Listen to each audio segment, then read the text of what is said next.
नमस्कार दोस्तों, आप सभी का फिर से एक बार स्वागत है अपने एनसीईआरटी सीरीज के ज्योग्राफी का जो हम लोग चला रहे हैं, सीरीज चला रहे हैं, जो कि क्वेश्चन का एक सीरीज चला रहे हैं।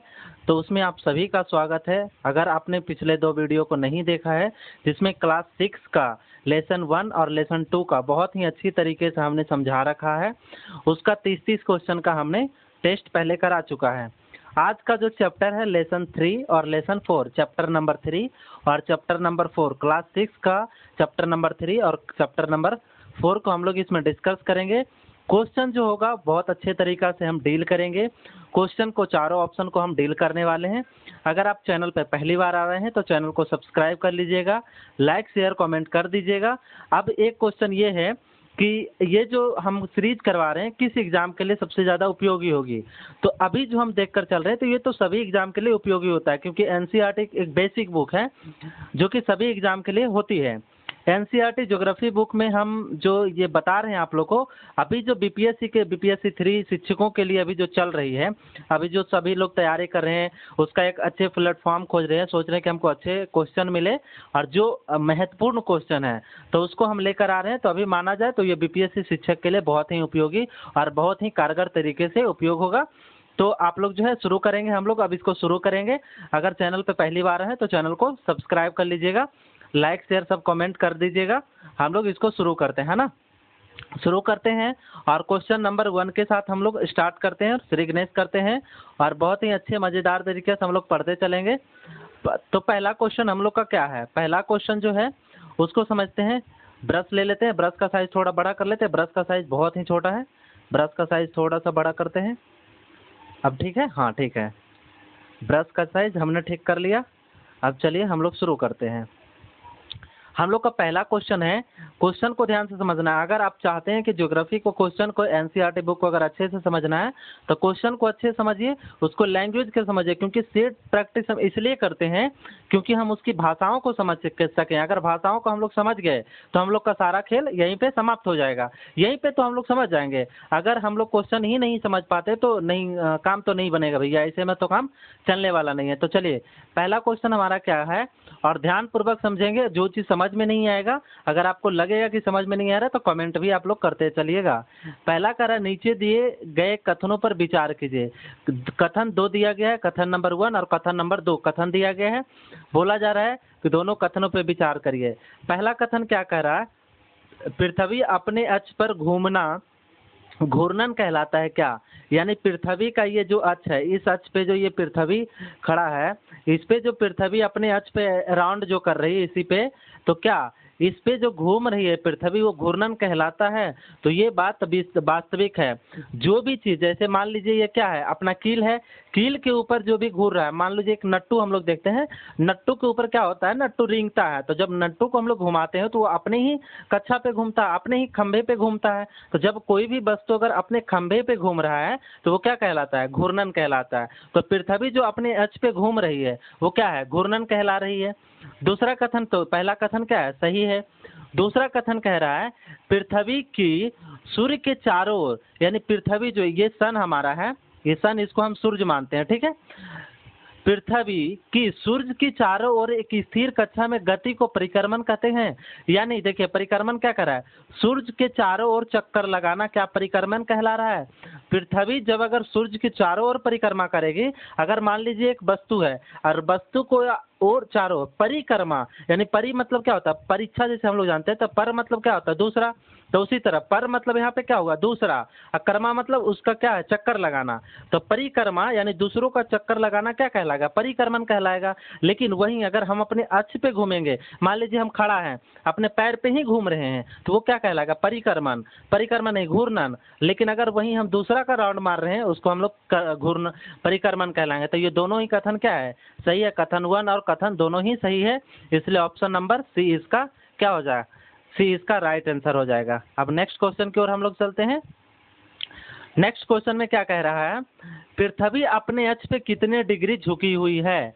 पृथ्वी देखिए, पृथ्वी अपने अक्ष पे कितनी डिग्री झुकी हुई है, तो इसको हम देखिए आपको फिगर के अनुसार समझाते हैं। फिगर क्या है, देखिए इसको फिगर देखिए, ये जो आपका दिख रहा है चित्र जो दिख रहा है, ये क्या है, इसका अक्ष है पृथ्वी, इसका जो अक्ष है ये वाला बिंदु जो दिख रहा है आपको, ये बिंदु, ये इसका अक्ष है। पृथ्वी इसी अक्ष पे टिकी हुई है, पृथ्वी इस अक्ष पे टिकी हुई है। और जब पृथ्वी इस अक्ष पे टिकी हुई है तो देखिए यहाँ तो भैया टिकी हुई है, लेकिन ये वाला जो लाइन है ये झुकी हुई है। यानी पृथ्वी क्या है, पृथ्वी ऐसे करके झुकी है। मान लीजिए ये कील है, कील पे कोई वस्तु अगर ऐसे करके है, सीधा नहीं है, मान लीजिए कि हम इसको, फोन है ये, मान लीजिए कीपैड फोन है, इस पे अगर ये खड़ी है तो इसको हम क्या बोलेंगे कि खड़ी है। लेकिन अगर यही ऐसे झुकी हुई है तो इसको हम बोलेंगे ना कि अपने अक्ष पे झुकी हुई है। तो उसी तरह पृथ्वी क्या है, अपने अक्ष पे ये जो झुकी हुई है, तो क्या पृथ्वी कितने डिग्री अक्ष पे झुकी हुई है, तो पृथ्वी जो अपने अक्ष पे झुकी हुई है, देखिए तो यहाँ इस और इसके बीच के जो है कितना डिग्री का कोण बन रहा है, तो 23.5 डिग्री का कोण बन रहा है। तो पृथ्वी जो है अपने अक्ष पे कितने डिग्री झुकी हुई है, 23.5 डिग्री। देखिए कितने अक्ष पे झुकी है, तो 23.5 डिग्री। यही तो पूछ रहा था, पृथ्वी अपने अक्ष पे कितने डिग्री झुकी हुई है, तो पृथ्वी अपने जो है 23.5 डिग्री झुकी हुई है। ऑप्शन नंबर ए इसका हो जाएगा, राइट आंसर हो जाएगा। नेक्स्ट क्वेश्चन क्यों, हम कलर बदल लेते हैं, इसका रेड कलर कर लेते हैं, है ना। चलिए रेड कलर कर लेते हैं इसको, हाँ रेड कलर अब ठीक है। अब नेक्स्ट क्वेश्चन की ओर चलते हैं। यहाँ तो फिगर में हमने समझा दिया, नेक्स्ट आगे क्या कह रहा है उसको समझते हैं। निम्नलिखित में कौन सा ऋतुओं में परिवर्तन का कारण है। ऋतु परिवर्तन, हम लोग समझते हैं कि ऋतु में परिवर्तन का मुख्य कारण क्या है। जैसे कि हम लोग दिन और रात होता है, तो दिन और रात किसके कारण होता है और ऋतु में परिवर्तन किसके कारण होता है। तो देखिए अगर मान के ये चलिए कि अगर हम रूम में रह रहे हैं, अभी मान लीजिए हम रूम में अपने कमरे में हैं, अगर हमको मार्केट जाना होगा तो हमको रूम से बाहर जाना होगा। मार्केट जाने के लिए हमको जिस तरह रूम से बाहर जाना पड़ रहा है, उसी तरह अगर मौसम को परिवर्तन करना है तो मौसम में अगर जो ऋतुओं में परिवर्तन होता है, मौसम में परिवर्तन एक ऋतु में परिवर्तन हो, तो ऋतु में जो परिवर्तन होगा वो पृथ्वी का परिक्रमण के कारण होगा।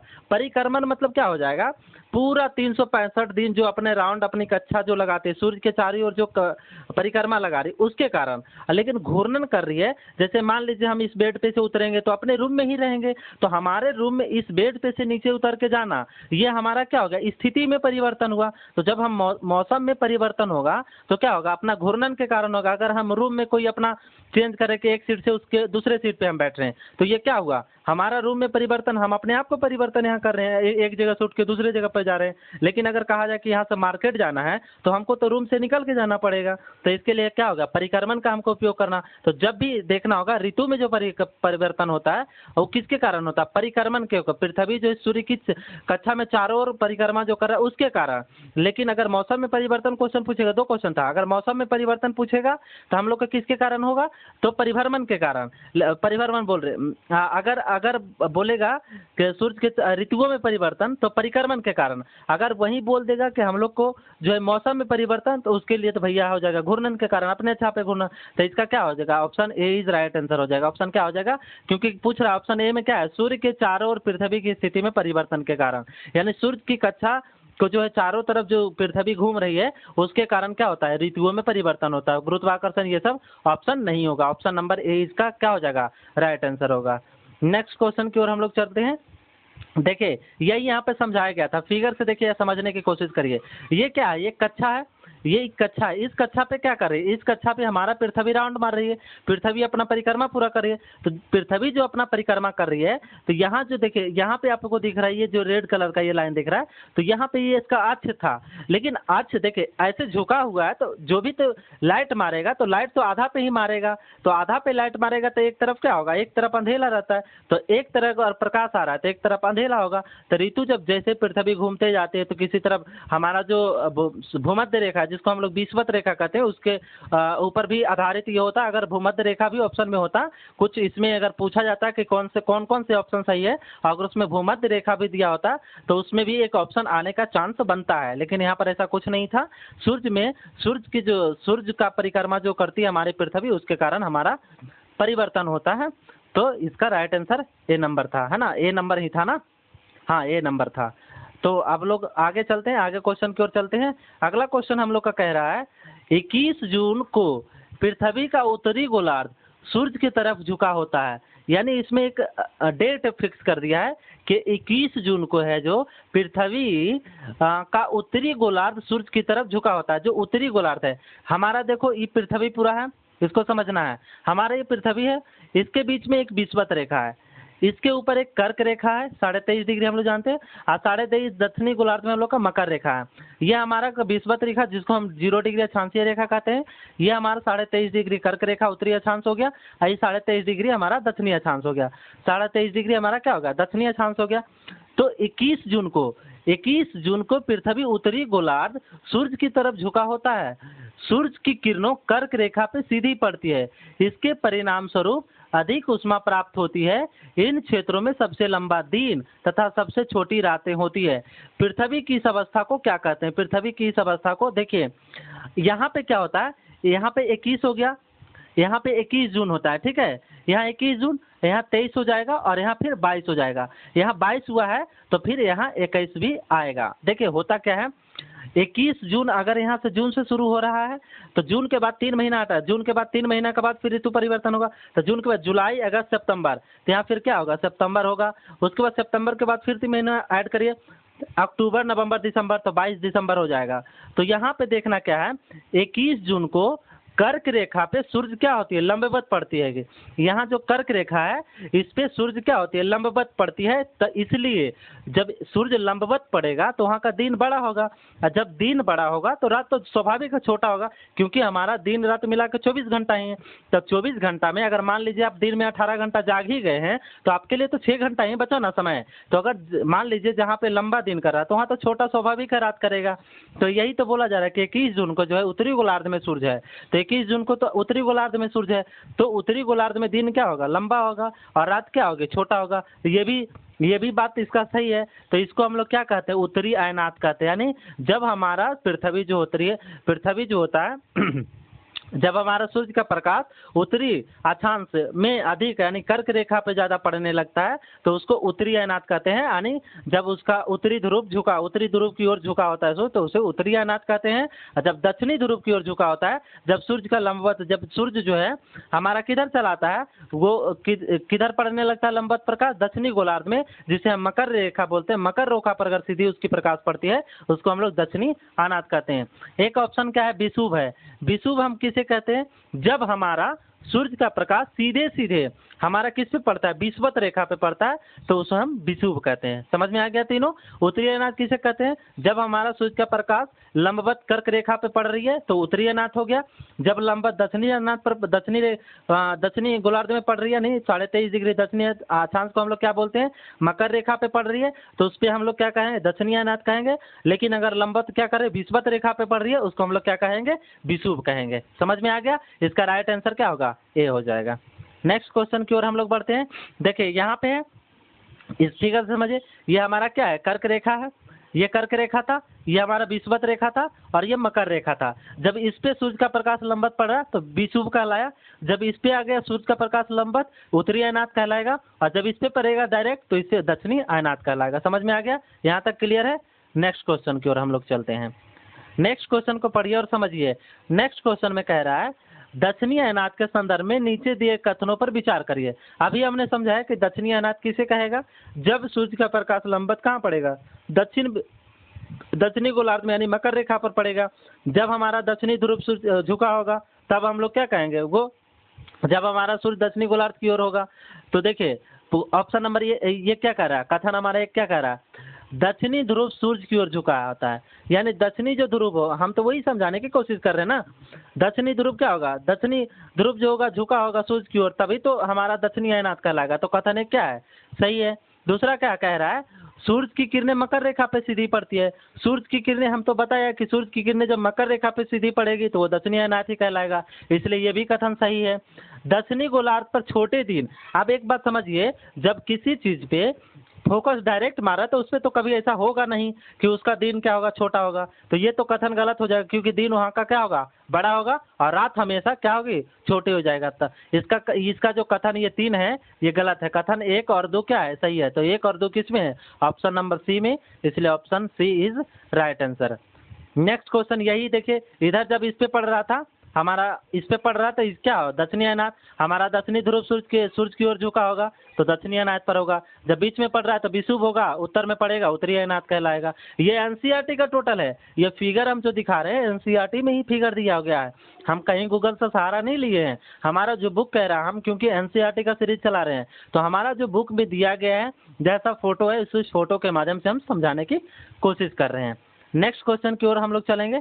नेक्स्ट क्वेश्चन में कह रहा है विषुव के संदर्भ में नीचे दिए कथनों में से कौन सा कथन सही है। हमने विषुव भी समझाया, उत्तरी अनाथ दक्षिणी अनाथ विषुव के बारे में। इस क्वेश्चन का जवाब आप लोग देने की कोशिश करिए। हम 2 सेकंड का वेट करते हैं, आप लोग क्वेश्चन का जवाब देने की कोशिश करिए। चलिए बताइए, चलिए हम बताते हैं। अब इस अवस्था में सूर्य की किरणें विषुवत वृत्त पर सीधी पड़ती है। अभी अभी हमने समझाया कि जब भी विषुव की प्रक्रिया होगी तो उसमें क्या होगा, जो सूर्य की जो ये हमारा पृथ्वी है, ये जो विषुवत रेखा है, तो जो सूर्य की किरणें होगी लंबवत कहाँ पड़ेगी, विषुवत रेखा पे पड़ेगी, तो वो विषुव की प्रक्रिया कहलाएगी। पूरी पृथ्वी पर दिन और रात की प्रक्रिया क्या होगी, बराबर होगी। जब एक बात बताइए, जब किसी भाई है, 2 भाई है, दोनों को अगर आपस में बराबर बराबर बांट दीजिएगा तो कोई छोटा और कोई बड़ा होगा, नहीं होगा। हमने एक सेव लिया और दोनों के आधे आधे भागों में बांट दिया तो कोई छोटा और कोई बड़ा हो सकता है, नहीं हो सकता, क्योंकि हमने आधा आधा बांट दिया। तो जब सूर्य की प्रकाश विषुवत रेखा पे लंबवत पड़ रही है तो पृथ्वी पर दिन और रात बराबर होगा। तो ये भी सही है और ये भी सही है, दोनों सही है। अब तीसरा क्या कह रहा है, कोई भी ध्रुव सूर्य की ओर झुका नहीं होगा। अब एक बात बताइए, हमने तराजू पे 2 सेव रखा है और दोनों का वजन 100 ग्राम ही है। हमने एक सेव लिया जिसका वजन कितना है, 100 ग्राम है, और दूसरा सेव हमने लिया उसका भी वजन 100 ग्राम है। तो दोनों में से किसी का पलड़ा भारी होगा, नहीं होगा। जब भी होगा तो दोनों बराबर होगा। तो क्या सूर्य किसी भी ध्रुव की ओर झुका होगा, नहीं झुका होगा। तो यही तो बोल रहा है नहीं झुका होता है, तो ये बात भी सही है, यानी तीनों सही होगा। इसलिए इसका ऑप्शन डी हो जाएगा राइट आंसर। आप लोग को क्वेश्चन समझ में आ रहा है, एक्सप्लेन समझ में आ रहा है। अगर एक्सप्लेन करने में कहीं कोई दिक्कत हो रही है, आपको लग रहा है कि सर आप इतना एक्सप्लेन नहीं करिए या फिर जल्दी जल्दी फास्ट में कराइए, तो जैसा भी रहेगा आप लोग कमेंट करिएगा, उसके अनुसार से हम अपने आप में चेंजिंग लाएंगे और अपनी कमियों में सुधार। देखिए, क्योंकि आप जब वीडियो देखते हैं तभी तो आप हमारी कमी को बता सकते हैं कि सर आपने यहाँ पे कमी किया है। हम लोग भाई हैं, एक दूसरे के साथ मिल के बहुत सख्ती के साथ हम लोग अपना तैयारी में बेस्ट अपना 100% देते चलेंगे। नेक्स्ट क्वेश्चन की ओर चलते हैं। लीप वर्ष में, ये तो बच्चे वाली क्वेश्चन हमने, देखो कुछ हार्ड क्वेश्चन के साथ कुछ बच्चे वाली तो क्वेश्चन लेके चलना ही पड़ेगा ना, तब तो मजा आएगा। चलिए, मजा वाला क्वेश्चन था भैया। लीप वर्ष में आदि वर्ष कितने दिनों का होता है, तो सब जानता है 366 दिन का होता है। 366 दिन का क्यों होता है, क्योंकि जो हमारा घूर्णन काल होता है उसमें से हर बार उसमें बढ़ते जाती है, तो उसमें एक पूरा दिन बढ़ जाता है जिसमें 24 घंटे बढ़ जाते हैं। एक साल में हमारा कितने घंटे बढ़ते हैं, 6 महीने पर, एक साल में हमारा 6 घंटे बढ़ते हैं। कभी कभी कंफ्यूज होता है, एक साल में हमारा जो है 6 घंटे बढ़ते हैं, तो 4 साल में ऑटोमेटिक है कि हमारा 24 घंटे बढ़ जाते हैं। इसीलिए लीप वर्ष होती है कितने सालों के बाद आती है, 4 सालों के बाद आती है। ये भी ध्यान रखिएगा, लीप वर्ष जो होती है 4 सालों के बाद आती है। नेक्स्ट क्वेश्चन की ओर हम लोग थे। देखिए, ये सारी क्वेश्चन जो है हम लोग एनसीईआरटी बुक से उठाए हैं, एनसीईआरटी बुक से उठाया गया ये सारा क्वेश्चन। सही बोल रहा है, सही कीजिए, चिन्हित सही को सही चिन्हित करना बोल रहा है। पृथ्वी की सूर्य की चारों ओर गति को क्या कहा था, अभी तो हमने समझाया था ना। सूर्य की चारों ओर चक्कर लगाना, वो हमारा क्या कहलाएगा, परिक्रमण कहलाएगा। तो ऑप्शन ख इसका क्या है, सही है। सूर्य की सीधी किरणें विषुवत वृत्त पर किस दिन पड़ती है, तो भैया एक बात बताइए, हमने बताया था ये हमारा सर्कल था, कर्क रेखा, विषुवत रेखा और मकर रेखा।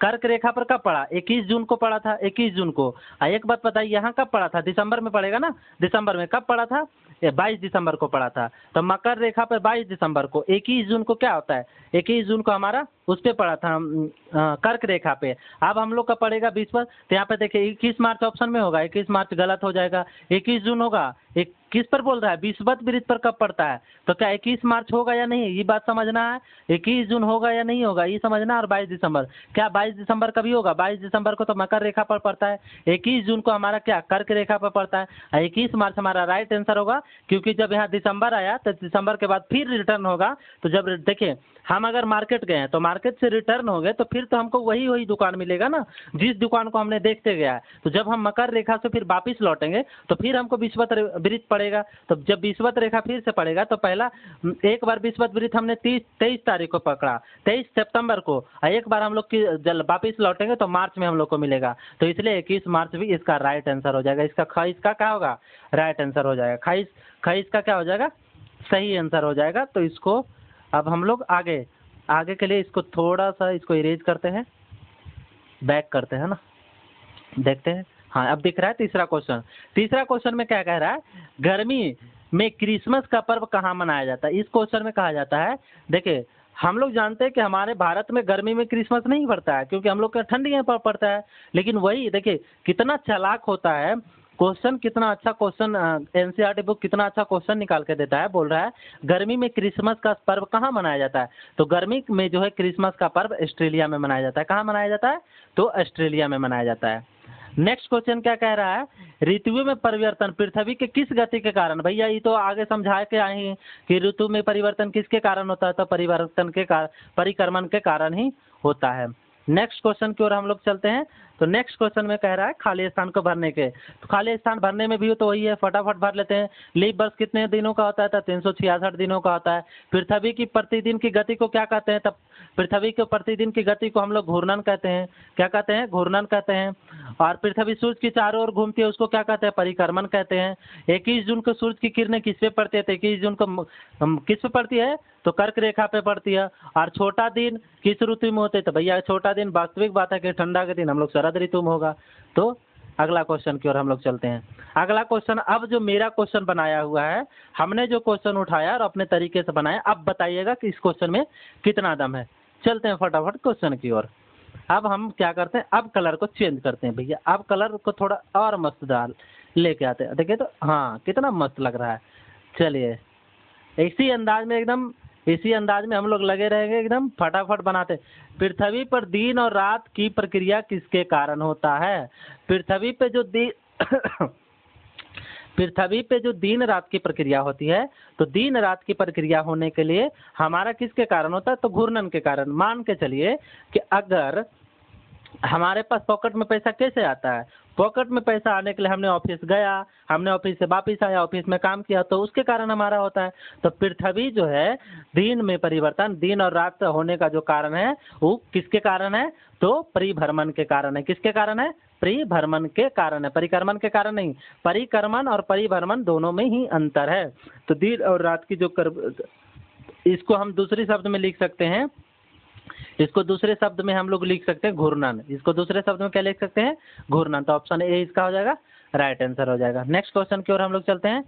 नेक्स्ट क्वेश्चन में कह रहा है 21 जून को सूर्य की किरणें किस रेखा पर सीधी पड़ती है। अभी अभी हमने बताया कि 21 जून पे क्या पड़ता है, कर्क रेखा पे क्या होती है, सीधी पड़ती है। तो ये सब तो मकर रेखा पे कब कब पड़ता है, तो मकर रेखा पे हमारा कब पड़ता है, मकर रेखा पे कब पड़ता है, तो मकर रेखा पर हमारा 22 दिसंबर को पड़ता है। और विषुवत रेखा पर कब पड़ता है, तो विषुवत रेखा पर 2 डेट को पड़ता है। एक हमारा डेट होता है, कब होता है, 23 सितंबर होता है, और एक होता है 21 मार्च होता है। तो याद रखना है, ये बहुत ही कंफ्यूजन वाला डेट होता है। पहला 21 जून, देखिए इसको याद करने के लिए हम एक ट्रिक बताते हैं, आप लोग याद से समझिएगा। इसको हम ट्रिक बताते हैं, शायद इसका हमने फिगर भी लिया होगा, आपको हम फिगर देखते हैं अगर लिया गया हो। नहीं, फिगर नहीं लिया, हम समझाने की कोशिश करते हैं। देखिए सादा पेज लिया हमने, समझिएगा। अब समझने के लिए देखिए ये क्या है, हमारा पृथ्वी है, इस पृथ्वी है, समझिएगा ध्यानपूर्वक। नहीं समझ में आएगा फिर से पूछिएगा।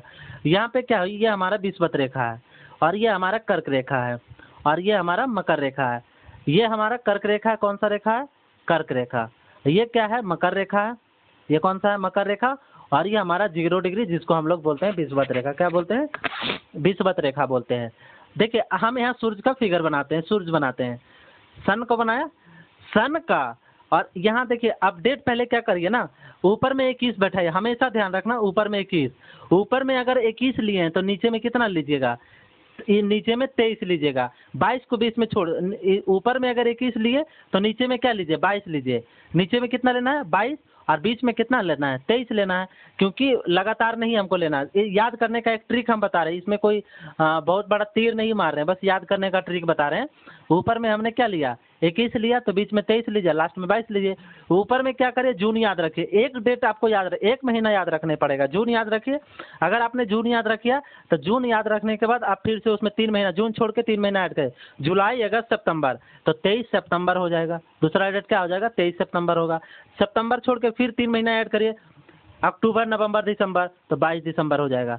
तो इस डेट जब होगा, तो जब यहाँ पे है 21 जून पे, तो यहाँ पे सूर्य लंबवत क्या होगा, यहाँ पे लंबवत पड़ेगा। जब 22 दिसंबर आएगा तो यहाँ पे सूर्य की किरणें लंबवत पड़ेगा, और जब 23 सितंबर आएगा तो इस रेखा पे क्या होगा, लंबवत पड़ेगा।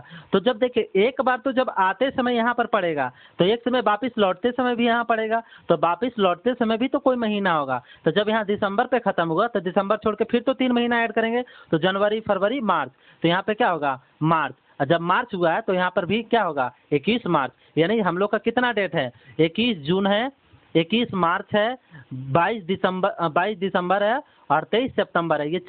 ये हम लोग का 4 डेट है। तो 21 जून को लंबवत पड़ती है किस पर, 21 जून को कर्क रेखा पर, 21 मार्च को विषुवत रेखा पर, 22 सितंबर को भी विषुवत, इस दोनों पर विषुवत रेखा है, और 23 सितंबर को 23 को अपना किस पे पड़ जाता है, 23 दिसंबर को अपना पड़ जाता है मकर रेखा पे पड़ जाता है, मकर रेखा पर। इसमें कंफ्यूज हो गया था, इसमें हम डेट को थोड़ा सा गलत ले लिए थे, तो इसको आप लोग पॉइंट आउट कर लीजिएगा, इस पे ऐसा नहीं, बोलने में कंफ्यूज हो गया था। नेक्स्ट क्वेश्चन की ओर हम लोग चलते हैं। नेक्स्ट क्वेश्चन में हमारा कह रहा है, जब पृथ्वी अपनी कक्षा में घूमती हुई सूर्य से जिस दिन सबसे अधिक दूरी पर होती है उसको क्या कहते हैं। यानी देखिए पृथ्वी, हमको पता है कि पृथ्वी क्या है, थोड़ी चपटी है। जब बताइए अंडा को हम लोग देखते हैं, अगर गोलाकार होता तो उसके चारों तरफ की परिधि क्या होती, सेम होती। लेकिन अगर अंडाकार है, अगर यहाँ पे चलिए इस फोन को लीजिए, अगर इस फोन को आप लोग देख रहे हैं, इसकी लंबाई क्या है, इसकी लंबाई अधिक है और इसकी लंबाई क्या है, कम है। अगर हम इसकी चक्कर मारते हैं तो क्या, इसकी चक्कर मारने में तो ये जो रेखा है इसकी दूरी तो हम लोग ज़्यादा तय करेंगे और इसकी दूरी कम तय करेंगे, फिर नीचे वाली की दूरी अधिक तय करेंगे और इसकी दूरी हम लोग क्या करेंगे, कम तय करेंगे। तो इसको समझने के लिए आप समझिए, उसी तरह हमारा पृथ्वी जो है अगर गोल होता, जैसे हम गोल समझाने के लिए आपको बोतल का ढक्कन लेते हैं, समझिए, क्योंकि समझना क्वेश्चन को बहुत जरूरी है। देखिए अगर इसको हम घुमाते हैं, इसको हम राउंड करते हैं, तो इसको चारों तरफ घूमने में हमको उतना ही समय लगेगा, क्योंकि इसको चारों तरफ ना तो किधर भी टेढ़ा है। अगर इसको हम ऐसे करके टेढ़ा करते, देखिए अगर ऐसे करके हमने टेढ़ा कर दिया, तो अब बताइए दोनों तरफ ये लंबा खींच गया, तो जब लंबा खींचेगा तो यहाँ पे इसकी दूरी क्या हो जाएगी, कम हो जाएगी। क्योंकि घूमने का जो पथ है, जो घूमने का इसका पथ है, क्योंकि रोड बना है इसके किनारे किनारे, तो जो यहाँ पे दूरी लिया गया था ज़्यादा, यहाँ पे दूरी कम हो गया, तो यहाँ पे जो दूरी होगी वो कम होगी और यहाँ पे दूरी क्या होगी, अधिक होगी। इसलिए जब पृथ्वी जो है सूर्य से बहुत दूर होती है तो क्या कहलाती है, और पास में होती है तो क्या कहलाती है। क्वेश्चन को फिर से समझिए, जब पृथ्वी अपनी कक्षा में घूमती हुई सूर्य से जिस दिन सबसे अधिक दूरी पर होता है, यानी सूर्य से जिस दिन, ये राउंड है तो अभी अगर दूरी पे है तो क्या कहलाएगी, और पास में है तो क्या कहलाएगी। अगर अपसौर, अप मतलब क्या होता है, बाहर, तो यानी अपसौर कब कहलाएगी, जब दूरी पर होगा, और जब उपसौर कब कहलाएगी, जब नजदीक में होगा। अप क्या कहला, अप मतलब क्या होता है, ऊपर, यानी अप मतलब क्या हो जाएगा, बाहर हो जाएगा। जब हमारा सूर्य दूर होगा तो अपसौर, और जब पास होगा तो उपसौर कहलाएगा। अपसौर उपसौर में समझ में आया, जब हमारा सूर्य दूर होगा अपसौर, और जब हमारा सूर्य पास होगा तो हमारा उपसौर कहलाएगा। समझ में आ गया। प्रदीप्त विरुद्ध किसे कहते हैं और अनाथ किसे कहते हैं। अनाथ हम लोग समझाया था, अनाथ कुछ है नहीं, हाँ उत्तरी अनाथ जानते हैं। तो उत्तरी अनाथ किसे कहते हैं, जब हमारा सूर्य की किरणें कहाँ पड़ती है, जब उत्तरी अनाथ हमारा उत्तरी अक्षांश में पड़ती है, कर्क रेखा के ऊपर कर्क रेखा पे पड़ती है, तो उत्तरी अनाथ है। इसमें से उत्तरी भी हटा दे तो अनाथ कोई चीज़ है नहीं, इसको समझ। अब प्रदीप्त विरुद्ध क्या होता है, इसको समझने के लिए समझिए। प्रदीप्त विरुद्ध का हमने फिगर लिया होगा, नहीं लिया है। प्रदीप्त विरुद्ध को समझिए, ये हमारा क्या था, ये हमारा सूर्य था, और ये जो देख रहे हैं हम लोग, ये अक्ष पे अपना झुकी हुई थे, तो अक्ष के साथ ये जो ऐसे झुकी हुई थी, तो अगर जो सूर्य की किरणें आधा भाग पे पड़ रही है, ये क्या पड़ रही है, आधे भाग पे पड़ रही है, तो इधर वाला तो भाग नहीं, लेकिन झुकी हुई है ऐसे, अब पड़ रहा है तो इधर वाला, तो ये वाला जो रेखा होता है इसको हम लोग क्या करते हैं, प्रदीप्त वृत्त। यानी पृथ्वी के आधे भाग में उजाला होना और आधे भाग में अंधेला होना, उसको हम क्या कहते हैं, प्रदीप्त वृत्त कहते हैं। जिस आधे भाग पे, दीप्त का मतलब होता है क्या, उजाला, और तो जिस आधे दिन और आधे रात में जो होती है, इसलिए हमको इसको क्या कहते हैं, प्रदीप्त कहते हैं। तो ये चारों ऑप्शन प्रदीप्त भी आप लोग को समझ में आ गया होगा, प्रदीप्त भी आप लोग को समझ में आ गया। नेक्स्ट क्वेश्चन की ओर हम लोग चलते हैं। नेक्स्ट क्वेश्चन को समझिए। नेक्स्ट क्वेश्चन में क्या कह रहा है, उपस्वर और अपस्वर की प्रक्रिया कब बनती है। उपस्वर और अपस्वर, हमने अभी बताया कि जब उपस्वर होगा तो उपस्वर होने अपस्वर होगा तो पृथ्वी क्या होगी, अधिक दूरी पे होगी, और जब वही उपस्वर होगा तो पास में होगी। तो इसका प्रक्रिया कब बनती है, तो इसका प्रक्रिया जो जब सबसे अपस्वर की प्रक्रिया यानी सबसे ज़्यादा दूरी कब होती है, तो 15 जुलाई को होती है। और पृथ्वी सबसे पास कब होती है, तो 3 जनवरी को होती है। सबसे अधिक दूरी पे कब होती है, 15 जुलाई को, और सबसे पास में कब होती है, 3 जनवरी को। तो ऑप्शन नंबर इसका क्या है, A is right answer. Option A क्या हो, इसका राइट आंसर हो जाएगा। नेक्स्ट क्वेश्चन हम लोग देखते हैं, चंद्र ग्रहण की प्रक्रिया कब लगती है, यानी चंद्र ग्रहण, इसको भी समझना है, क्योंकि ये सब क्वेश्चन जो है ना बहुत ही हल्का क्वेश्चन हल्का लगे बच्चों वाले क्वेश्चन, इसको कौन नहीं जानता है। लेकिन निश्चित कर यही सब क्वेश्चन गलत होता है, यही सब निश्चित ही क्वेश्चन गलत होता है। क्वेश्चन जब सूर्य और चंद्रमा के बीच पृथ्वी हो जाता है, तो एक चीज ध्यान रखना, क्या इस चीज को पहले एक तो पॉइंट आउट करना होगा कि एक चीज तो इसमें स्थिर रखना, एक चीज को हम लोग क्या करना, एकदम स्थिर रख देना। तो क्या आप जानिए, तो एक चीज समझिए, चंद्रमा घूमती है कि नहीं, चंद्रमा तो घूमती है, किसकी कक्षा में घूमती है, चंद्रमा किसका घूर्णन करती है, तो चंद्रमा हमारा परिक्रमा किसकी करती है, पृथ्वी की। चंद्रमा एकमात्र उपग्रह पृथ्वी की, तो चंद्रमा तो हमारी पृथ्वी की परिक्रमा कर रही है, हमारा पृथ्वी जो है सूर्य की परिक्रमा कर रही है। तो सूर्य भी सूर्य हमारा क्या है, स्थिर है, लेकिन पृथ्वी और चंद्रमा दोनों घूम रहा है। तो जब किसी का भी स्थान में परिवर्तन होगा तो हमेशा चंद्रमा और पृथ्वी का होगा, सूर्य की कभी स्थान में परिवर्तन नहीं होगा। इस बात को ध्यान रखना है, सूर्य का स्थान में परिवर्तन कभी नहीं होगा, क्योंकि सूर्य अपने अच्छा कक्ष पे स्थिर है, सूर्य कभी अपने वो घूम नहीं रहा है, इसलिए सूर्य जो अपने कक्षा पे क्या है, स्थिर है। इसलिए जब भी स्थान में परिवर्तन होगा पृथ्वी का और चंद्रमा का होगा, समझिए। अब तो ये हमारा सूर्य है, सूर्य को कहीं नहीं ले जाना है।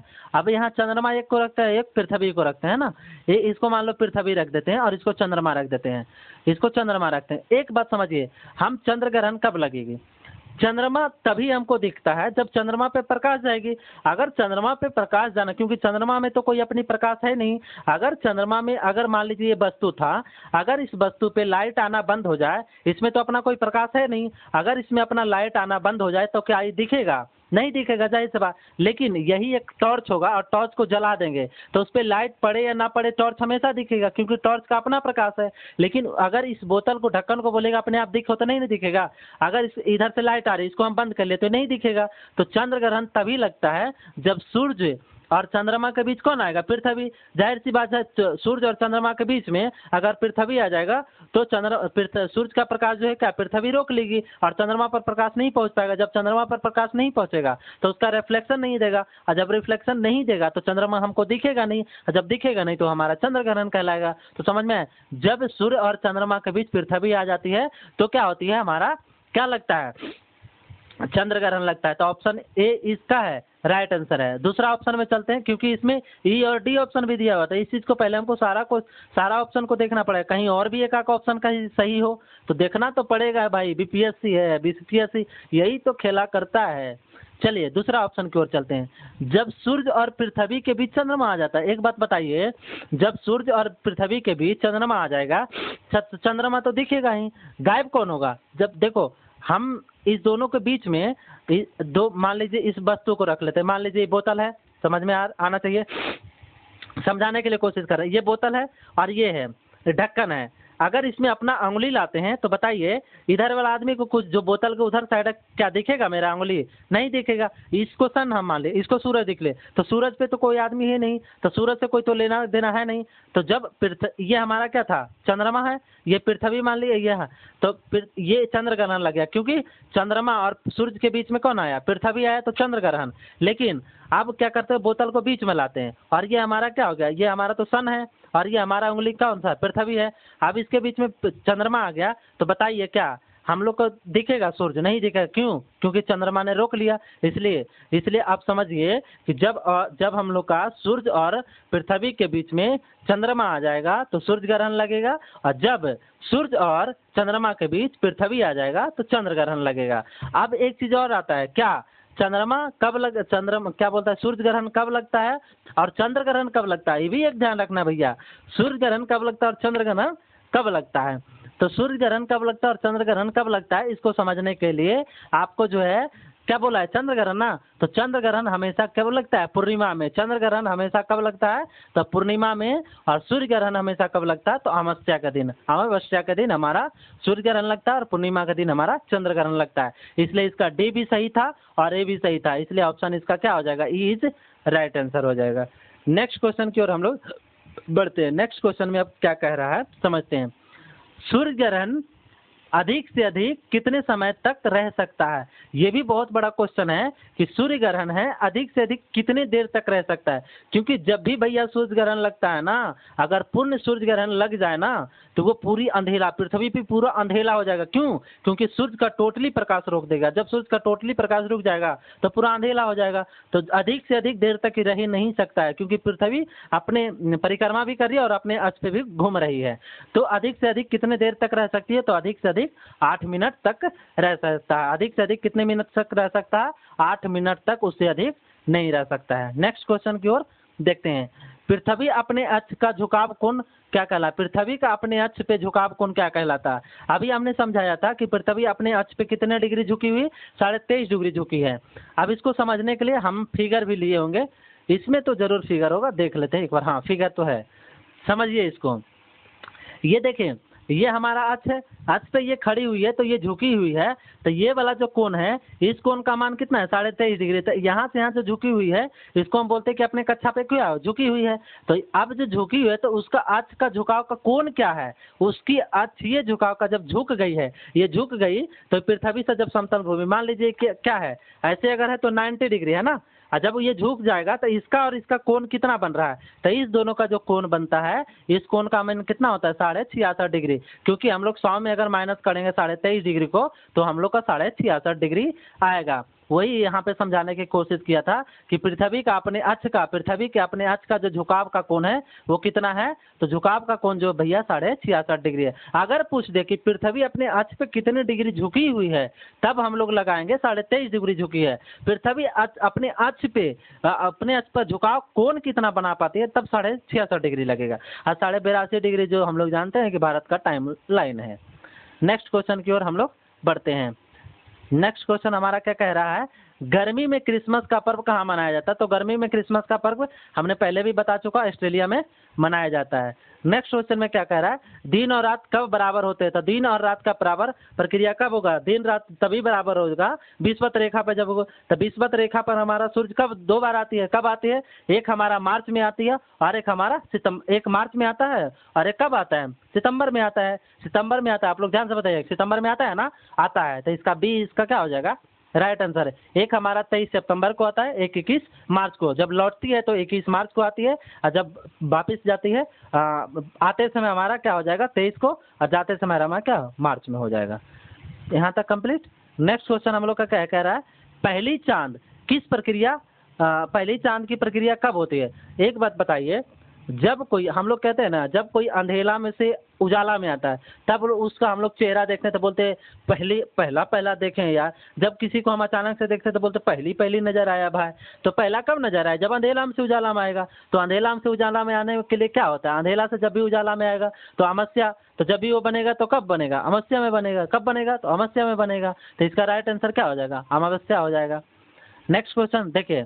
अब नेक्स्ट क्वेश्चन की समझने से पहले आप समझते हैं कि शायद आप लोग के यहाँ तक ये क्लास जो 6 का जो था, तीसरा लेसन कंप्लीट हो चुका है। अब हम लोग चौथे लेसन की ओर बढ़ेंगे, और चौथे लेसन के बढ़ने से पहले आप लोग को ये छोटी सी मदद लेना चाहते हैं। अगर आप लोग चैनल पे पहली बार थे तो चैनल को सब्सक्राइब कर लीजिएगा। ये हमारे चैनल का नाम हुआ, चैनल का नाम आप लोग को पता है, जिस चैनल पे अभी पढ़ रहे हैं उस चैनल का नाम है उत्तम नॉलेज। कोई बच्चे का ये भी मन में होगा कि सर आपका क्या नाम है, तो मेरा नाम हुआ दिलीप। तो आप लोग मेरा नाम को भी जान ले, मेरा नाम दिलीप हो गया। एक चीज़ है कि हम जैसे अभी आप लोग को पढ़ा रहे हैं, यही अगर आपको डिजिटल बोर्ड पे समझाते तो बिना फीस के अच्छे तरीके से समझा पाते। तो अगर आप चाहते हैं कि डिजिटल बोर्ड पे सर आ जाएं जल्दी से, और डिजिटल बोर्ड पे हम फ्री का अपना हम लोग आपस में बैठ के चर्च करें, अपना सेट प्रैक्टिस करें, तो इस पर आप क्या कर सकते हैं, पेमेंट कर सकते हैं। ये मेरा UPI ID है, ये मेरा अकाउंट नंबर है, इस पर आप लोग पेमेंट करके, और एक दे दिया हूँ यहाँ मेरा पर्सनल क्या है, टेलीग्राम आईडी है जो पर्सनल है, जिस पे हम चैटिंग कर सकते हैं। इस पे आप लोग अपना स्क्रीनशॉट दे सकते हैं। आप लोग को जो जो पहले पेमेंट करिएगा, पेमेंट करके जो स्क्रीनशॉट कीजिएगा, उसको गिफ्ट के तौर पे भी कुछ चीज़ें दिया जाएगा। मेरा जो टेलीग्राम चैनल है, ये टेलीग्राम चैनल उत्तम नॉलेज के नाम से है, उस पे जाके आप लोग ज्वाइन कर लीजिएगा, आप लोग को उस पर PDF मिल जाएगा। अब हम लोग काम की बात करते हैं। हम लोग का तीसरा लेसन खत्म हो गया, अब हम लोग चौथे लेसन की ओर बढ़ रहे हैं। चौथे लेसन क्या है, हमारा चौथा लेसन का क्या नाम है, तो चौथे लेसन में हमारा मानचित्र है। NCERT का 6th क्लास का जो चौथा लेसन है उसमें मानचित्र पढ़ना है। तो अब भैया हम लोग मानचित्र को बढ़िया तरीके से एकदम मन से पढ़ते हैं।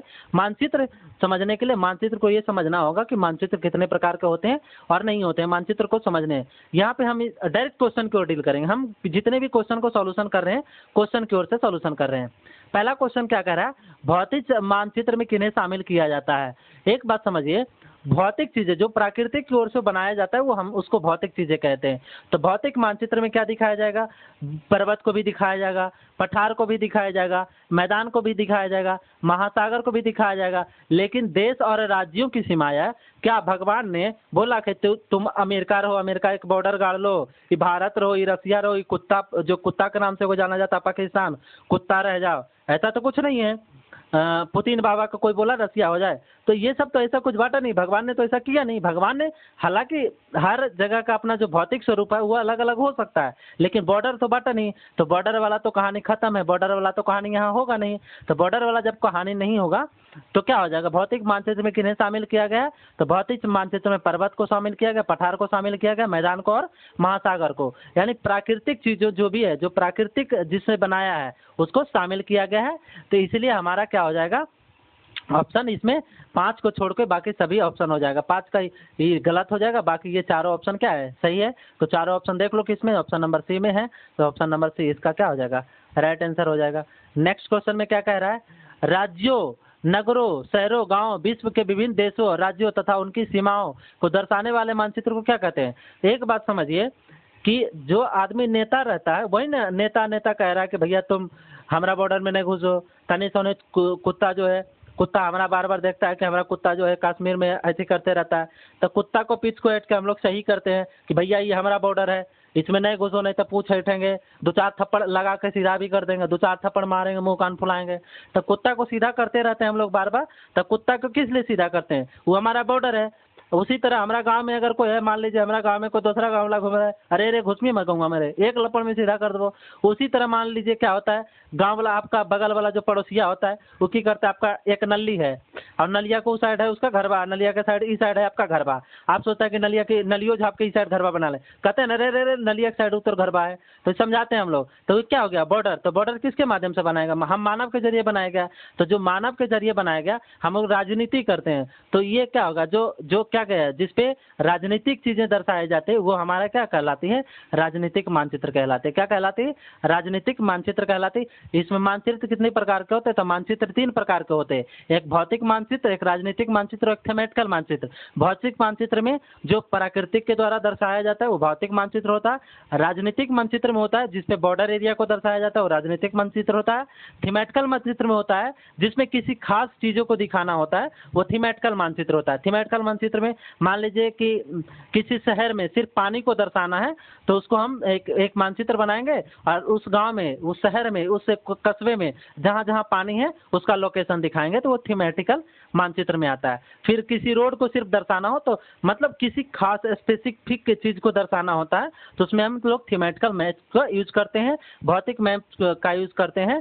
भौतिक चीजों को दर्शाने के लिए पठार हो गया, पर्वत हो गया, नदी हो गया, झरना, ये सब को दर्शाने के लिए हम लोग भौतिक मानचित्र, राजनीतिक मानचित्र किसमें यूज करते हैं, तो बॉर्डर एरिया को। हमारा पूछ क्या रहा था, बॉर्डर एरिया वाला ही पूछ रहा था, तो इसलिए ऑप्शन बी क्या हो जाएगा, राइट आंसर हो जाएगा। नेक्स्ट क्वेश्चन की ओर हम लोग बढ़ते हैं। नेक्स्ट क्वेश्चन में कह रहा है थीमेटिकल मानचित्र में किसे शामिल किया जाता है, यानी थीमेटिकल मानचित्र में किसे शामिल किया जाता है। क्या सड़क के मानचित्र को शामिल किया जाएगा, वर्षा मानचित्र शामिल किया जाएगा, वन तथा उद्योगों के वितरण को दर्शाने वाला मानचित्र, क्या वन को दर्शाया जाएगा। थीमेटिकल मानचित्र में क्या होगा, वन को दर्शा थीमेटिकल मानचित्र पूछना है तो क्या सड़क का मानचित्र दर्शाया जा सकता है कि नहीं? सड़क का भी मानचित्र दर्शाया, क्योंकि स्पेसिफिक थीमेटिकल मानचित्र का मतलब ही होता है किसी भी स्पेसिफिक चीज को हम दर्शा सकते हैं। वर्षा के भी मानचित्र को हम लोग दर्शा सकते हैं क्योंकि हम वर्षा को दिखाना चाह रहे हैं स्पेशल। आप वन एवं उद्योगों के वितरण को दर्शा सकते हैं, उसको भी वन एवं उद्योग तथा उद्योगों को दर्शा सकते हैं, यानी सभी चीजों को हम लोग इसमें क्या कर सकते हैं, दर्शा सकते हैं और सभी चीजों को इसमें हम लोग समझते हुए चल सकते हैं। तो सभी रुक जाइएगा एक मिनट, थोड़ा सा 1 मिनट रुक जाइएगा आप लोग, इसलिए रुकने बोल रहे हैं, इसलिए इसमें रुकने बोल रहे हैं, थोड़ा सा 1 मिनट रुक जाइएगा, 1 मिनट आप रुक जाइए। चलिए, वो थोड़ा सा फ़ोन साइड कर रहे थे, फ़ोन वाइब्रेट हो रहा था इसलिए फ़ोन को साइड कर रहे थे। चलिए फिर से शुरू करते हैं। थीमेटिकल मानचित्र में किसे शामिल किया गया? तो इन सभी को शामिल कर दिया, हमने बता दिया, तो ऑप्शन इसका क्या हो जाएगा? डी सही हो जाएगा। नेक्स्ट क्वेश्चन अब हम लोग का क्या कह रहा है? नेक्स्ट क्वेश्चन में हम लोग का कह रहा है मानचित्र के संदर्भ में क्या कह रहा है, मानचित्र के संदर्भ में किन दिशाओं को प्रधान दिक बिंदु कहा जाता है? तो देखिए हम लोग को दिशाएं जो प्रधान दिक बिंदु किसे माना जाता है? दिशाओं को माना जाता है। तो दिशाओं को समझने के लिए हम लोग एक फिगर पर चलते हैं, एक फोटो पे चलते हैं। ये हमारा क्या है? दिशाओं का मानचित्र है। ये क्या है? दिशाओं का मानचित्र। देखिए ये सभी दिशाएं हमारा है। हम लोग पहले से जानते हैं ऊपर जो है उत्तर है, नीचे दक्षिण है, इधर जो है राइट साइड में इसको पूर्व कहते हैं, इसको पश्चिम कहते हैं। और देखिए पश्चिम कहते हैं, इस वाला लाइन को हम लोग उत्तर पूर्व कहते हैं, इस वाला लाइन को हम लोग उत्तर पश्चिम कहते हैं, इस वाला लाइन को दक्षिण पश्चिम कहते हैं और इस वाला लाइन को हम लोग क्या कहते हैं? दक्षिण पूर्व कहते हैं। ये फिगर हमारा एनसीईआरटी बुक में दिया गया है। यही हमारा क्या कहलाता है? प्रधान दिक बिंदु। देखिए लिखा भी गया कि प्रधान दिक बिंदु है। तो इसमें जो पूछा गया था क्या कहता है? मानचित्र के संबंध में किन दिशाओं को प्रधान दिक बिंदु कहता है? प्रधान दिक बिंदु किसे कहें? सभी दिशाओं को कहेंगे। तो सभी दिशाओं में कौन आ जाएगा? उत्तर आ जाएगा, दक्षिण आ जाएगा, उत्तर भी आ जाएगा, दक्षिण भी आ जाएगा, पूर्व भी आ जाएगा, पश्चिम भी आ जाएगा, यानी उपरोक्त सभी हो जाएगा। ऑप्शन नंबर डी इसका क्या हो जाएगा? राइट आंसर हो जाएगा। राइट आंसर हो जाएगा। नेक्स्ट क्वेश्चन में हमारा क्या कह रहा है? मानचित्र के संदर्भ में रूढ़ प्रतीक किसे कहा जाता है? अब एक चीज समझिए, रूढ़ प्रतीक किसे कहते हैं? रूढ़ प्रतीक को समझने के लिए जिन प्रतीकों का उपयोग के संबंध में अंतर्राष्ट्रीय सहमति हो। मान लीजिए कि रूढ़ प्रतीक हम उसे कहते हैं कि मान लीजिए पाकिस्तान को कुत्ता हम लोग कह रहे हैं, तो पाकिस्तान को सिर्फ भारत ही कुत्ता कह सकता है, इंटरनेशनल लेवल पे तो उसको कुत्ता नहीं कहा सकता है। तो जब इंटरनेशनल लेवल पे कुत्ता नहीं रखा है उसका नाम भैया, उसका नाम तो पाकिस्तान है इंटरनेशनल लेवल पे। लेकिन हम लोग भारत वाला स्मार्ट है, भारत वाला सोचेगा अरे ना ना ना थोड़ा कुत्ता वाला हरकत करता है, थोड़ा कुत्ता तो इसका बनता है, तो कुत्ता रख देते हैं।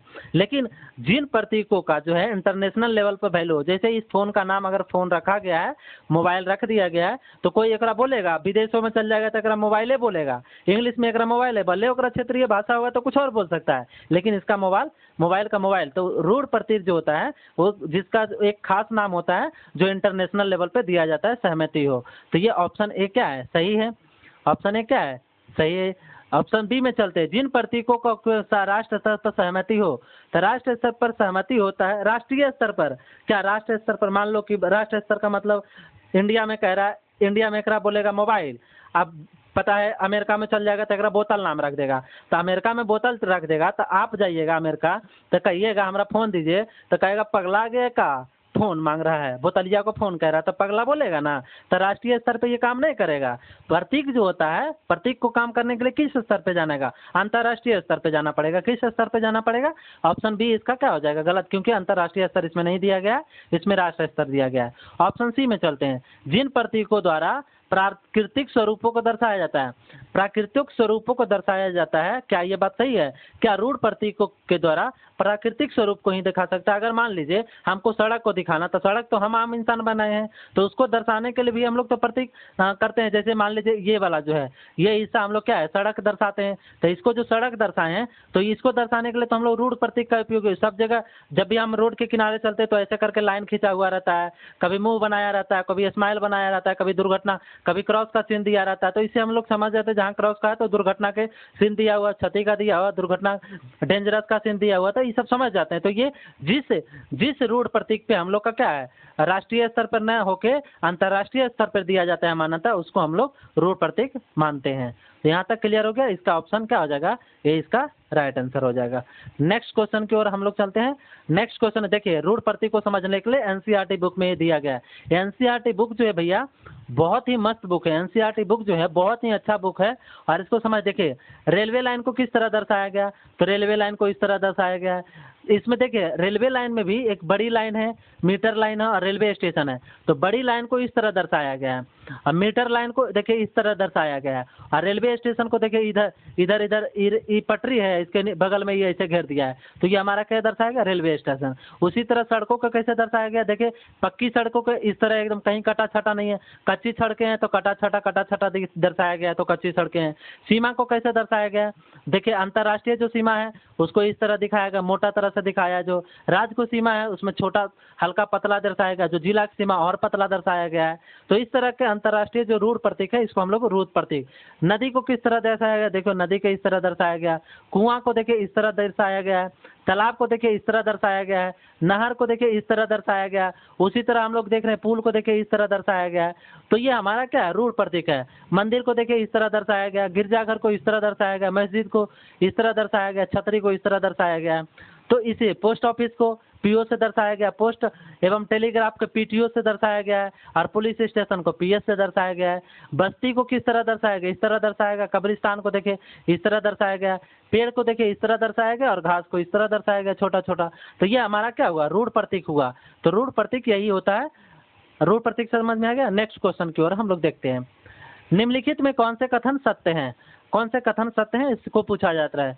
जो मानचित्र पैमाना पर आधारित ना होकर याददाश्त या स्थानीय प्रक्षेपण पर आधारित होते हैं उन्हें रेखा चित्र मानचित्र कहते हैं। तो इसको समझना जरूरी होता है। देखिए जिस पे पैमाना नहीं दिया गया है, जिस पे लंबाई चौड़ाई का एक पैमाना नहीं देखा गया है, वो क्या होगा, कोई भी बना सकता है। मान लीजिए कि हमको एक हमारा थोपड़ा बनाना होगा, कोई बच्चा इतना क्रिएटिविटी होगा कि सर आपका नाक थोड़ा सा टेढ़ा दिख रहा है, थोड़ा सा आँख टेढ़ा दिख रहा है, थोड़ा सा बाल ऐसे आपका गिरा हुआ है, तो लाइए हम बना देते हैं। तो वो क्या करेगा, इतना बलवा गिरा लेते वो ऐसे कर देगा। कोई तो ऐसे कर देगा, जो ऐसे कर दिया तो इसमें कोई हमारा बाल इतना गिरल था तो ये नाप के नहीं ना इतना किया है। तो जो नाप के नहीं किया जाता है ना भैया, वो क्या हो जाता है, वो जो होता है ना वो क्या होता है, रेखा चित्र कहलाता है। वो रेखा चित्र कहलाता है। जो पैमाना के साथ किया जाता है, हमारा बलिया नाप लेता है के इंची है, कितना है, कितना नहीं है, तब हम लोग का क्या हो जाता है, वो मानचित्र में आता है। जो याददाश्त पे होता है वो रेखा चित्र होता है। तो ऑप्शन इसका क्या है, सही है।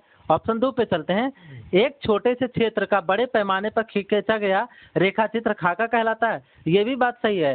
देखिए अगर मान लीजिए कि हमको अपने कोचिंग का, हमको अपने संस्थान का, हम अपने यूट्यूब चैनल का नाम दे रहे हैं, तो अपने यूट्यूब चैनल का नाम जैसे मेरा यूट्यूब चैनल का नाम है उत्तम नॉलेज, मेरा नाम हो गया दिलीप, ठीक है।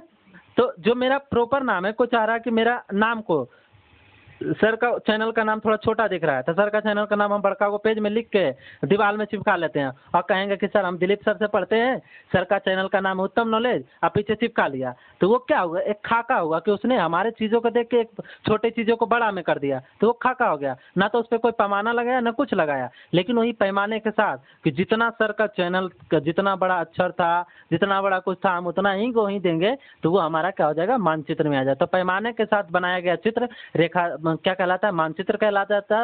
और बिना पैमाने के साथ जो चीजें बनाई जाता है रेखा चित्र कहलाता है। और छोटी चीजों को बड़े चीजों में दर्शाना, छोटे फिगर को बड़े फिगर में दर्शाना, वो हमारा क्या होता है, खाका कहला जाता है। यहाँ तक समझ में आ गया। तो ये दोनों ही ऑप्शन सही है, इसलिए ऑप्शन सी इसका हो जाएगा राइट आंसर। नेक्स्ट क्वेश्चन में हम लोग का क्या है, वृक्षों के वितरण को दिखाने वाले मानचित्र को क्या कहते हैं। देखिए यहाँ पे आ गया ना, वृक्ष का स्पेसिफिक किसका बात किया गया है, सिर्फ वृक्ष का बात किया गया, ना बोला गया है कि भौतिक चीजें। भौतिक अगर इसमें जोड़ देता, जैसे वृक्ष भी जोड़ देता, पठार भी जोड़ देता, पर्वत भी जोड़ देता, नदी भी जोड़ देता और महासागर भी जोड़ देता, सभी चीजों को अगर जोड़ देता, तो इसमें अगर सभी चीजों को जोड़ता तब तो भौतिक मानचित्र हो जाता। सभी चीजों को जोड़ता तो भौतिक मानचित्र हो जाता है। लेकिन किसी खास चीजों को जोड़ दिया, जब किसी खास चीजों को, किसी चीज को स्पेसिफिक कर दिया, तो क्या कहला जाता है, थीमेटिकल मानचित्र कहला जाता है। इसका हो जाएगा राइट आंसर। नेक्स्ट क्वेश्चन की ओर हम लोग चलते हैं। नेक्स्ट क्वेश्चन में कह रहा है, नीले रंग का इस्तेमाल किसे दिखाने में किया जाता है। हम लोग बचपन से पढ़ते आए तो नीला दिखाने के लिए हम लोग जल का उपयोग करते हैं। जल यानी जलाशय का। मैदान दिखाने के लिए कभी हम लोग उपयोग कर सकते हैं क्या, मैदान कभी हमारा नीला देखा। अगर भैया आपको पेंटे कर देगा पगला जैसा कि हमारा नीला देखा ना, पेंट मार देते हैं नीला करके, तो ओकरा लालो मार सकता है, उस हरियरो मार सकता है, तो बातें अलग है। लेकिन नीला जो है, नीला दिखाने किसको हम लोग दिखाते हैं, जलाशय को। इसका हो जाएगा राइट आंसर। ये क्या है, एनसीईआरटी का बुक से लिया गया, एनसीईआरटी का बुक से लिया दिया गया है। नेक्स्ट क्वेश्चन की ओर हम लोग चलते हैं। नेक्स्ट क्वेश्चन में कह रहा है दिक् सूचक का उपयोग किसे किया जाता है? दिक् सूचक का उपयोग किया जाता है प्रतीकों को दिखाने के लिए, मुख्य दिशा का पता लगाने के लिए, दूरी मापने के लिए। क्या आप एक बात समझाइए, क्या दिक् सूचक, दिक् मतलब क्या होता है? दिशा, सूचक मतलब एक सूचक मतलब सूचित करने वाला। मान के चलिए ये उत्तर दिशा, हम इसको सूचित कर रहे हैं, एक एरो का चिन्ह बनाते हैं, इसमें एरो का चिन्ह बना दिया था। एरो का चिन्ह तो इधर होता तो हम लोग समझ जाता है कि इधर जाने वाला है, इधर एरो का चिन्ह बना देते तो हम लोग समझते हैं कि इधर जाने वाला है। तो दिक् सूचक का दिक् सूचक प्रतीक होता है एक प्रतीक। तो क्या प्रतीक को दिखाने के लिए किया जाता है, इसको समझिए। क्या कह रहा है? दिक् सूचक का जो उपयोग होता है क्या प्रतीकों को दिखाने के लिए या मुख्य दिशा को पता लगाने के लिए। तो मुख्य दिशा को पता लगाने के लिए इसका हमने फिगर भी लिया है, इसको समझिए। देखिए यही दिक् सूचक है। दिक् सूचक से हम लोग क्या सिर्फ उत्तर और दक्षिण का दिशा प्राप्त कर सकते हैं।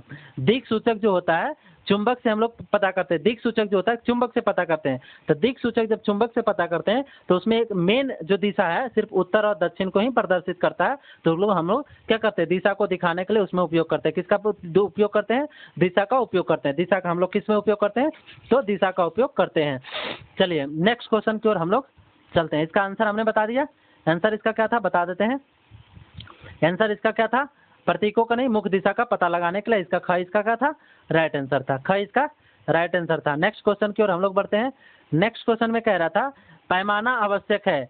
देखो हमने पहले भी बता दिया, अगर आप पैमाना के साथ किसी चीज को बनाते हैं तो मानचित्र कहलाए। तो जिसमें भी पैमाना आवश्यक होगा, जिसमें भी पैमाना क्या होगा? आवश्यक होगा, वो मानचित्र कहलाएगा। और जिसमें भी पैमाना का अति आवश्यक नहीं होगा वो रेखा चित्र कहलाएगा। और जिस फिगर को हम छोटा से बड़ा चीज में दर्शाएंगे, जैसे मान लिया हमने बताया कि फोन को एक बड़े चीजों पर क्या करा, उसका फिगर बनाने के बड़ा कर। जैसे हम लोग देखते हैं कि बैनर में अपना फोटो बनवाना हो ना, तो बैनर में जब फोटो बड़ा बनवाना होगा तो अपना फिगर को थोपड़ा को बड़ा। जैसे हमारा आजकल जो मोदी जी हैं, जो ग्रेट मोदी जी कहलाते हैं, बड़का ग्रेट मोदी जी। अरे भैया कोई ग्रेट और रेट नहीं, जो मोदी जी हमारा ग्रेट कहलाते हैं ना, वो ग्रेट मोदी जो कहलाते हैं, इतना बड़ा बड़ा जो थोपड़ा लेके आते हैं, काम धाम करने के नाम पे, जॉब के नाम पे, वैकेंसी के नाम पे, ये सब आवाज भीतरे घुस जाता है, वो सब काम नहीं करता है। अभी की तत्काल की बात बता रहे हैं। अभी देखिए रेल दुर्घटना जो हुआ है, अश्वनी वैष्णव जी जो हैं, इस पे हम तो बोलना नहीं चाहिए था, लेकिन हम बोल रहे हैं अभी जो अश्वनी वैष्णव ये तीसरी बार जो बनाया गया है, रेल मंत्री जो बना दिया गया है तीसरी मंत्री, किस आधार पे आपको बनाया गया है? पहले भी घटना हो चुकी, उड़ीसा में भी घटना हो चुका है, आपने इतनी घटना करवा चुके हैं, उसके बाद भी किस आधार पे आप इस आदमी को बैठा रहे हैं रेल मंत्री के आधार पे? समझ में नहीं आ रहा। तो आप क्या चाहते हैं? भारत की जनता इतनी बुड़बक है, आप क्या चाह रहे हैं कि आदमी को मार दें? तो अब भारत की जनता समझाना चाहिए। हालांकि इस बार अच्छा जवाब दिया भारत की जनता, विपक्ष को मजबूत किया। विपक्ष देखिए, हम ये नहीं चाहते कि कांग्रेस दूध का धोया हो, ऐसा कुछ नहीं है। आप क्या है ना, एक हमारे लोकतंत्र को बचाने के लिए, लोकतंत्र में रहने के लिए हम लोग को क्या करना चाहिए कि विपक्ष का होना भी बहुत स्वाभाविक है। विपक्ष का होना, विपक्ष मजबूत होना, कोई भी जो पॉलिटिकल पार्टियां होती दूध की धोई हुई नहीं देते, सब अपने फायदे के लिए चलती है। लेकिन अगर विपक्ष अच्छा होगा तो विपक्ष का प्रेशर पड़ता है और काम होता है।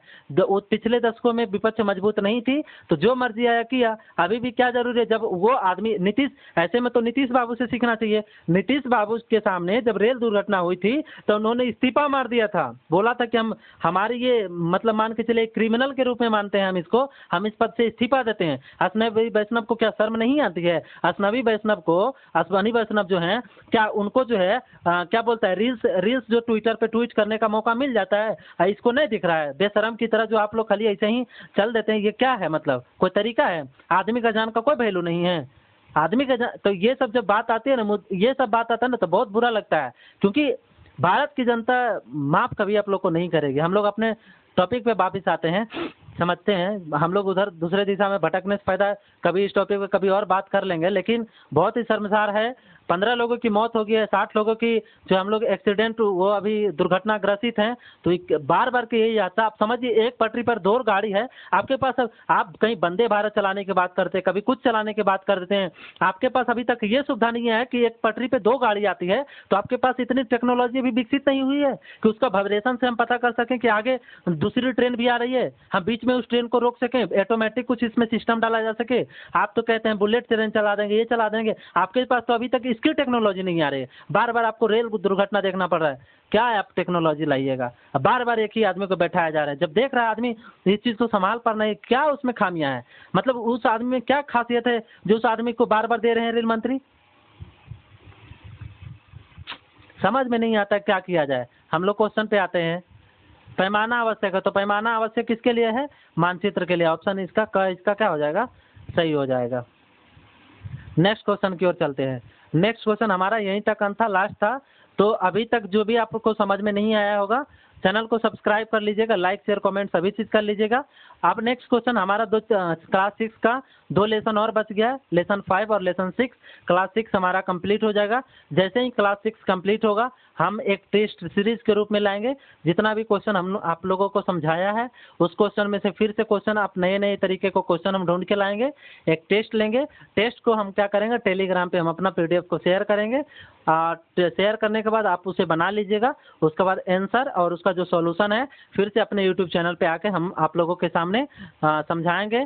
तो जो लोग पहली बार थे, आप लोग को अगर अच्छा लगा हो तो लाइक शेयर कमेंट करिए। आपका लाइक जो हमारी मनोबल बढ़ाता है। हमारे देखिए, आप जब लाइक करते हैं ना, तो लाइक करने से हमको पैसा तो नहीं मिलता है ना यूट्यूब के जरिए। हमको क्या होता है कि लाइक आप करते हैं तो हमारी जो वीडियो की रीच है वो आगे की ओर बढ़ती है। जब वीडियो की रीच आगे बढ़ेगी तभी तो स्टूडेंट को पता चलेगा ना हम अच्छे बता रहे हैं या नहीं बता रहे, क्वेश्चन का लेवल अच्छा है या नहीं है। जब तक आप कमेंट नहीं करेंगे, जब तक आप लाइक नहीं करें, जब तक हमारी बुराई, हमारी कमियां, अगर हमारे अंदर लग रहा है कि हम कहीं गलत कर रहे हैं, कुछ कर रहे हैं, तो वो भी आप बताइए कि सर आपने यहाँ पे गलत बोला है, आपको यहाँ ऐसे नहीं बोलना चाहिए था। क्योंकि कोई भी इंसान जो है ना, बिना गलती का बना ही नहीं है। गलती हर इंसान से होना है। हमसे भी गलती हो सकती है, आपसे भी गलती हो सकती है, हर किसी से गलती हो सकती है। बिना गलती का कोई बना नहीं है। अगर हमारी कोई गलती है तो गलती पे भी आप आइएगा और सही पे भी हमारा आइएगा। हम आपको एक चीज़ पीछे भी बताया, हमने पीछे जो बताया उस पर आपको एक चीज़ और रिक्वेस्ट कर लेते हैं। हमने बताया है हमारा टेलीग्राम चैनल जो है, टेलीग्राम चैनल को भी आप लोग ज्वाइन कर लीजिएगा। टेलीग्राम हमारा चैनल है, टेलीग्राम चैनल का नाम है उत्तम नॉलेज के नाम से बना हुआ, उस पर जाइएगा। ये हमारा UPI ID है, इस पर पेमेंट करने का होगा, कर लीजिएगा। डिजिटल बोर्ड सेटअप के लिए आप लोग से थोड़ा हेल्प मांगी जा रही है। ये हमारा अकाउंट नंबर है, इस पर आप लोग पेमेंट करना चाहें कर लीजिएगा। हमारा ये टेलीग्राम ID है, इस टेलीग्राम ID पे भी जुड़ जाइएगा। स्क्रीनशॉट सेंड कर लीजिएगा। जो पहले व्यक्ति होंगे, विनर होंगे, उसको कुछ प्राइज भी दी जाएगी। आप लोगों के साथ हूबहू आप लोग के साथ लाइव भी लिया जाएगा। अभी कुछ चीज़ें हैं सेटअप करने में लग रही है। पिछले दिन हम लगातार इसी तरह का वीडियो लाते रहेंगे। अब 2 चैप्टर जो बच गया इसको भी हम लोग कल करा लेंगे। कल लेसन 5 और 6 को हम लोग कंप्लीट कर लेंगे। तो कब आप लोग रेगुलर बने रहिए, रेगुलर चलेगा। क्लास 12 तक हम लोग कंप्लीट कराएंगे। तो मिलते हैं तब तक के लिए नेक्स्ट वीडियो में। तब तक के लिए जय हिंद, जय भारत।